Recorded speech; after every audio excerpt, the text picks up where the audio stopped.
प्रिय विद्यार्थियों, मैं प्रहलाद साय वर्मा से आचार्य संस्कृत बाबा नारायण दास राजकीय कला महाविद्यालय चमुनपुरा शाहपुरा जयपुर बीए पाठ प्रथम संस्कृत के द्वितीय प्रश्न पत्र में हम किरातार्जुनीयम का अध्ययन कर रहे थे, जिसमें 16वें पद्य तक हमने पिछले वीडियोज में अध्ययन कर लिया है। आज हम 17वें से 20वें पद्य तक इस वीडियो में अध्ययन करने जा रहे हैं। 17वां पद्य इस प्रकार है। सुखेन लभ्या दधतः सुखेन लभ्या दधतः कृषि वलैर अकृष्टपच्चा इव सस्य संपदः वितन्वती क्षेमम अदेव मातृकाश्चिराय तस्मिन् कुर्वश्चकासति। अर्थात कृषि व्यवस्था के लिए सुयोधन ने हस्तिनापुर में क्या कर रखा है, कैसी व्यवस्था कर रखी है, इसके बारे में वनेचर महाराज युधिष्ठिर को बता रहा है। महाकवि भारवी ने इसमें बड़े सुंदर ढंग से कृषि व्यवस्था के, सुयोधन की कृषि व्यवस्था के बारे में ये सुंदर तरीके से बताया है। इसका अन्वय इस प्रकार होगा। चिराय तस्मिन् क्षेमं वितन्वती अदेव मातृका कुर्वे अकृष्टपच्चा इव कृषि वलय सुखेन लभ्या सस्य संपदे ददते संते चकासति। अर्थात चिराय अर्थात बहुत दिनों से प्रजाओं के हितार्थ, तस्मिन् क्षेमम वितन्वती अर्थात प्रजाओं के हितार्थ उपाय करते रहने पर अदेव मातृका कुर्वे अकृष्टपच्चा।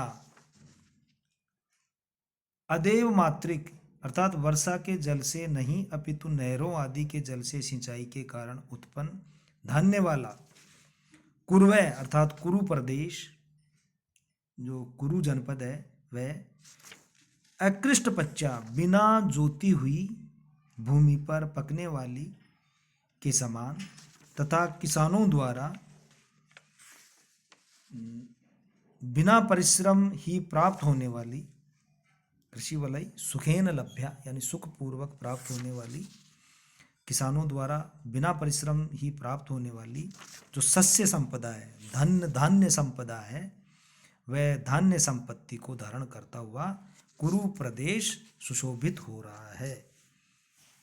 ऐसा महाकवि भारवी इसमें स्पष्ट कर रहे हैं कि सुयोधन ने बड़ी बड़ी नहरें और तालाब आदि सिंचाई व्यवस्था के लिए बना दिए गए हैं, तो कुरु प्रदेश की जो जनता है वो वर्षा पर आश्रित नहीं है। अदेव मातृका यानी वो देवताओं पर आश्रित नहीं है, और सिंचाई के पूरे साधन सुयोधन ने कुरु प्रदेश में कर रखे हैं।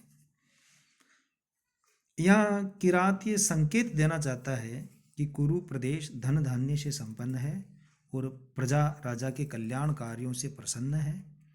अतः ऐसे राज्य को जीतना सरल कार्य नहीं है। दुर्योधन के द्वारा शस्य वृद्धि के लिए नदी कुल्यादि का प्रबंध कर प्रजा कल्याण करने से कुरु जनपद मेघादि पर निर्भर न रहकर किसानों द्वारा अनायास लभ्यम धान्यादि संपत्तियों को धारण करते हैं और सुखी रहते हैं।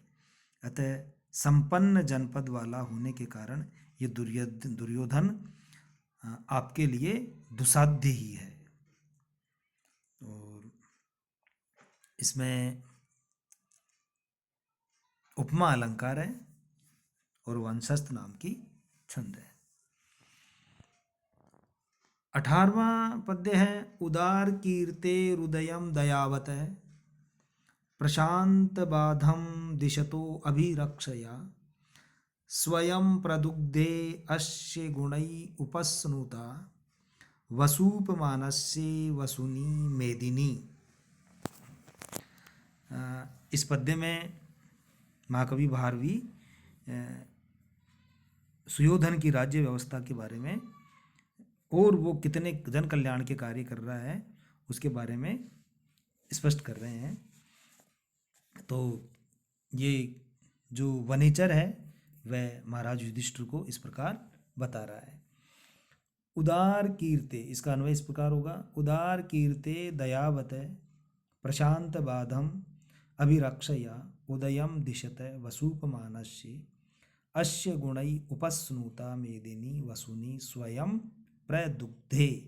अर्थात उदार कीर्ति यानी अत्यधिक कीर्ति वाले, दयावत अर्थात दयालु, प्रशांत वादम अर्थात निर्विघ्न रूप से, अभिरक्षया सुरक्षा व्यवस्था के द्वारा, उदयम दिशतः निरंतर उन्नति करने वाले, वसूपमानस से कुबेर के तुल्य, इस कुरु नरेश दुर्योधन के, अश्य यानी इस कुरु नरेश दुर्योधन के गुणई गुणों से, उपस्नुता द्रवित हुई मेदिनी अर्थात राज्य भूमि या पृथ्वी, स्वयं प्रदुग्धे स्वयं ही धन समृद्धि प्रदान कर रही है।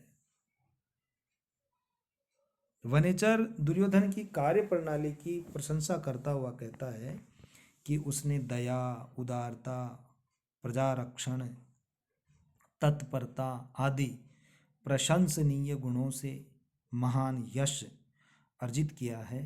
करुण हृदय बना हुआ वह सदा ही दीनों की, दुखियों की सहायता करता है तथा ऐसे प्रयास करता है जिससे प्रजा को दैवी तथा मानुषी आपत्तियां न हो पावें। निरंतर प्रजा पालन में तत्पर रहने के कारण उसकी प्रजा क्रमशः वृद्धि को प्राप्त हो रही है तथा लोग उसे कुबेर तुल्य मानने लग गए हैं।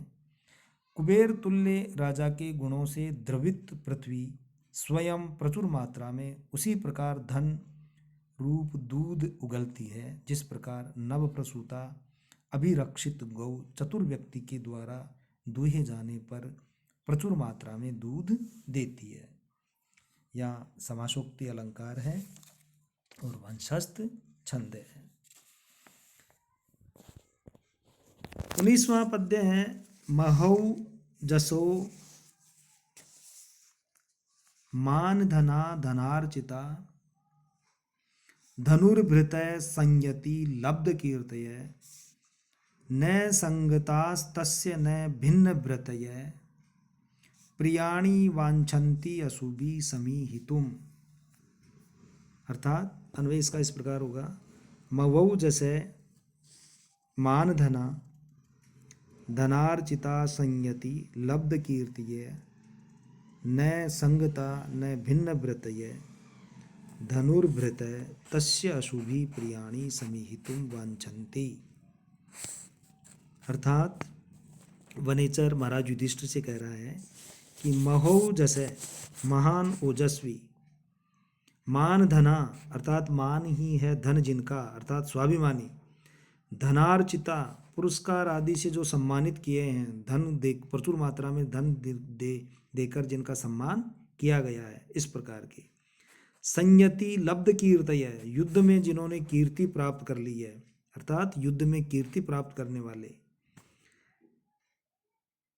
न संगता न भिन्न व्रतय स्वार्थवश राजा के विरुद्ध कभी गुटबंदी नहीं करने वाले तथा राज सेवा में बाधक पारस्परिक विरोध से दूर रहने वाले, धनुर्भृतय धनुर्धारी योद्धागण तस्य उस दुर्योधन के लिए अशुभि प्रियाणि समूहितुम वांछन्ति अपने प्राणों की बाजी लगाकर भी उस दुर्योधन के अभिष्ट कार्य को, उसके प्रिय कार्यों को संपन्न करना चाहते हैं, इच्छा करते हैं। यानी दुर्योधन के लिए अपने प्राणों की बाजी लगाने तक भी वो तैयार रहते हैं।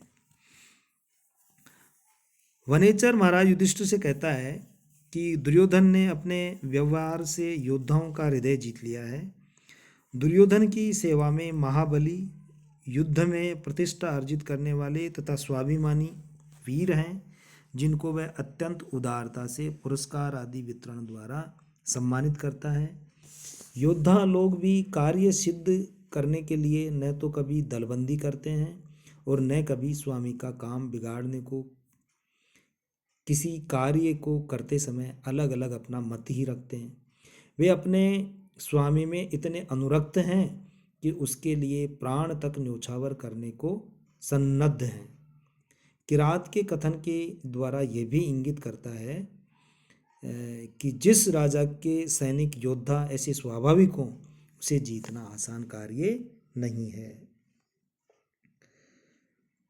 इस श्लोक में महौ जसे मानधना धनार्चिता संयति लब्ध कीर्तय कीर्तय आदि पद अपने विशेषण बल से प्राण त्याग के संकल्प के कारण है, इसलिए काव्यलिंग अलंकार है। उक्त विशेषणों के साभिप्राय होने से परिकर अलंकार भी है। और इसमें वंशस्थ नाम की छंद है।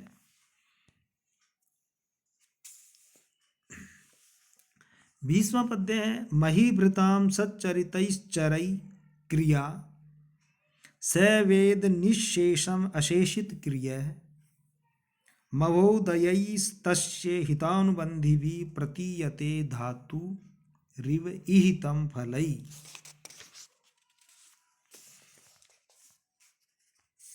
अन्वय इसका इस प्रकार होगा। अशेषित क्रिया से सच्चरितै चरै महीभृताम क्रिया निशेषम वेद धातुरिव तस्य इहितं महोदयै हितानुबन्धिभिः फलै प्रतीयते। इसमें पद्य में स्पष्ट किया जा रहा है कि वनेचर महाराज युधिष्ठिर से कह रहा है कि वह जो दुर्योधन है, वह दुर्योधन फल प्राप्ति तक समस्त क्रियाएं करता रहता है। इस प्रकार का जो भाव है इसमें प्रकट किया जा रहा है। कैसे? अशेषित क्रिय से वह जो दुर्योधन है वह फल प्राप्ति तक समस्त क्रियाएं करता रहता है, यानी क्रियाओं को किसी रूप में शेष नहीं रखता है। तथा सचरितई चरई अपने चरित्रवान गुप्तचरों के द्वारा, चरई यानी गुप्तचरों के द्वारा, महीभृताम क्रिया निशेषम वेद आसपास के जो राजा हैं उन राजाओं के कार्यकलापों को पूर्ण रूप से समझ लेता है, निशेष रूप से जान लेता है। धातु रिव तस्य इहितम महोदय हितानुबंधी भी फलई प्रतीयते, अर्थात उस दुर्योधन की जो चेष्टा है वह चेष्टा ब्रह्मा की चेष्टा के समान, विधाता की चेष्टाओं के समान बड़ी उन्नति वाली, महोदयी बड़ी उन्नति वाली सिद्धियों से ज्ञात होती है। उसकी बड़ी बड़ी जो सिद्धियां हैं उनसे उसकी विधाता के समान जो चेष्टाएं हैं, वो ब्रह्मा के समान जो चेष्टाएं हैं वह उसकी सिद्ध हो जाती हैं। इस पद्य में दुर्योधन की गुप्तचर सेवा के कौशल का वर्णन करते हुए वनेचर कहता है कि दुर्योधन न केवल अपना राज्य संबंधी कार्य समाप्त करके ही अपने आप को कृतकृत्य मानता है, अपितु दूसरे राजाओं तथा उनके राज्यों की गतिविधियों को जानने के लिए भी अपने विश्वास पात्र गुप्तचरों को यथा समय उचित स्थान पर भेजता है तथा उनके माध्यम से संपूर्ण जानकारी रखता है। यह उसके चातुर्य का ही परिचायक है, क्योंकि शत्रु की गतिविधियों का पूर्व ज्ञान किसी भी शासक को सतर्क, सुरक्षित या विजेता बनाने में सहायक होता है। दुर्योधन की दूसरी विशेषता यह है कि वह अपनी नीतियों व योजनाओं को पूर्णतया गुप्त रखता है। लोगों को उसके कार्यों का ज्ञान अनुकूल परिणाम सामने आने के पश्चात ही होता है। इस पद्य में उपमा अलंकार है और वंशस्थ नाम की छंद है। अब इससे आगे अगले वीडियो में पढ़ाएंगे। Thank you.